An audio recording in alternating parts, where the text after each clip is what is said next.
आदरणीय धर्म प्रेमी सज्जनों, सादर नमस्ते। मैं जेठालाल विश्वकर्मा आप सभी का हार्दिक अभिनंदन करता हूँ। रामायण अरण्यकांड सर्ग 6। पिछले प्रसंग में आपने सुना कि किस प्रकार राक्षसों के वध की प्रतिज्ञा भगवान राम ने किया। अब आगे महर्षि वाल्मीकि जी कहते हैं कि सर्वभंग के आश्रम से बहुत दूर जाकर और मार्ग में अनेक गहरी नदियों को पार कर श्री राम ने एकांत स्थल में एक आश्रम देखा जो चारों ओर पुष्पमालाओं से अलंकृत था। आश्रम में तपोवृद्ध सुतीक्ष्ण जी को बैठे हुए देख श्री राम ने कहा, हे भगवान, मेरा नाम राम है, मैं आपके दर्शन करने आया हूँ।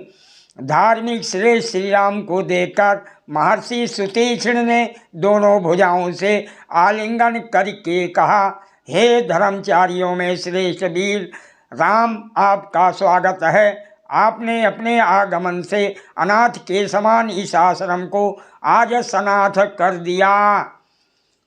हे महायशस्वी राम, आपके दर्शन की अभिलाषा से मैंने इस पार्थिव शरीर और पृथ्वी को छोड़कर ब्रह्मलोक को प्रस्थान नहीं किया। हे राम, तुम इसी आश्रम में रहो, क्योंकि इस आश्रम में सब प्रकार की सुविधाएं हैं। उन महर्षि का ऐसा वचन सुनकर श्री राम ने कहा, मैं इस आश्रम में बहुत दिन तक रहना उचित नहीं समझता। उस ऋषि से इस प्रकार की बातें करते हुए श्री राम संध्या करने चले गए। जब श्री राम संध्या उपासना कर चुके तब महात्मा सुतीक्ष्ण ने सीता सहित राम लक्ष्मण को रात्रि में खाने योग्य पवित्र फल, मूल तथा अन्न आदि सत्कार पूर्वक स्वयं ला कर दिए। सुतीक्ष्ण जी द्वारा सत्कृत हो सीता और लक्ष्मण सहित श्री राम ने वो रात्रि उसी आश्रम में व्यतीत की और प्रभात होते ही जागे। यथा समय सीता सहित बिस्तर से उठकर श्री राम ने कमल गंध से युक्त शीतल जल से स्नान किया। तद उपरांत उस तपोवन में यथा समय विधिवत श्री राम, लक्ष्मण और सीता ने ईश्वर उपासना और अग्निहोत्र किया। सूर्य को उदय होते देखकर पुण्य आत्मा राम और लक्ष्मण महर्षि सुतीक्ष्ण के पास जाकर नम्रता पूर्वक ये मधुर वचन बोले, हे भगवान, आप जैसे पूज्य व्यक्ति द्वारा सत्कृत होकर हम लोग सुखपूर्वक आपके आश्रम में रहे। जब तक सूर्य का ताप असहाय न हो तभी तक हम यहाँ से प्रस्थान कर देना चाहते हैं। आप हमें आज्ञा दीजिए। ऐसा कहकर तीनों ने मुनि के चरणों में प्रणाम किया। मुनि श्रेष्ठ सुतीक्ष्ण ने प्रणाम करते हुए राम लक्ष्मण को उठाकर उनका गाढ़ आलिंगन किया और इसने पूरित ये वचन कहे, हे राम, आप छाया के समान आपका अनुगमन करने वाली सीता और लक्ष्मण के साथ सुखपूर्वक यात्रा करो। विशेष आदरणीय धर्म प्रेमी सज्जनों, आज के इस प्रसंग में आपने भगवान राम की दिनचर्या के बारे में पढ़ा और सुना, जिसे महर्षि वाल्मीकि जी ने बखूबी के साथ दर्शाया है। क्या हमें घर में मूर्ति रखनी चाहिए या नहीं रखनी चाहिए, मूर्ति पूजा करनी चाहिए या नहीं, ये विचार का प्रश्न है। और विचार करना चाहिए कि ये कहाँ तक सत्य है, क्योंकि सत्य का निर्णय संख्या से नहीं तर्क से होता है।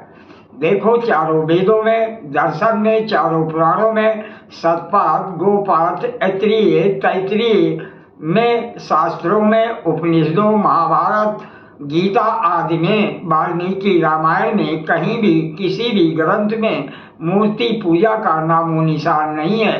केवल पाखंडियों और संप्रदाय मतावलंबी ग्रंथों व मार्गियों के मायाजाल ने संसार को भ्रमित कर रखा है। महर्षि देवदयानंद सरस्वती जी ने लिखा है कि ये भागवत बनाने वाले गर्भ में ही क्यों नहीं मर गए या जन्मते ही क्यों नहीं मर गए।